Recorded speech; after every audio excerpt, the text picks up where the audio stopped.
reverberations from last week's mill closure in Crofton are still echoing up and down Vancouver Island. In Courtenay-Alberni, there is more concern today that a similar mill could be closed if more provincial action isn't taken. CTV's Andy Garland has more.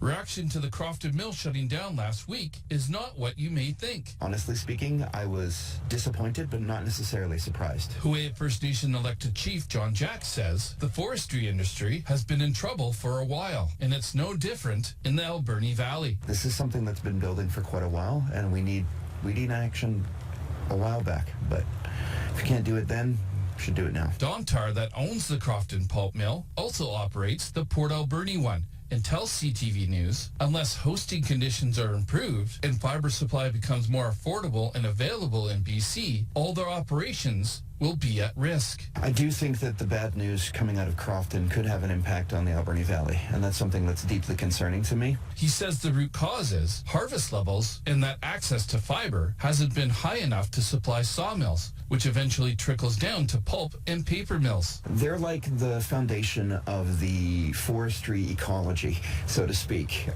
and if they're in trouble, that means that the whole system isn't working. On Friday, the city of Kamba River, as well as the Sashat First Nation, sent letters to the provincial and federal governments urging them to take immediate action. Looking at creative ways to address stumpage, because it has to be affordable for tenure holders, licenses, First Nations to get the fiber out of the bush and into local mills. Mr. Speaker, we need to take an all-hands-on-deck approach. We need to rethink how we're looking at the forest sector. Courtenay-Alberni MP Gord spoke to the House a couple weeks ago, addressing his concerns about the fragile sector, and has been a long-time proponent of the industry. We need all levels of government working collectively, and we need to find solutions. And that only happens when people are sitting at the table and they're working together, and of course the company needs to be part of that conversation as well. North Cowichan is working with the Ministry of Jobs and Economic Growth to support workers and businesses affected by the Crofton Mill closure. The Ministry of Forests did not respond in time for our deadline. Andy Garland, CTV News, Port Alberni.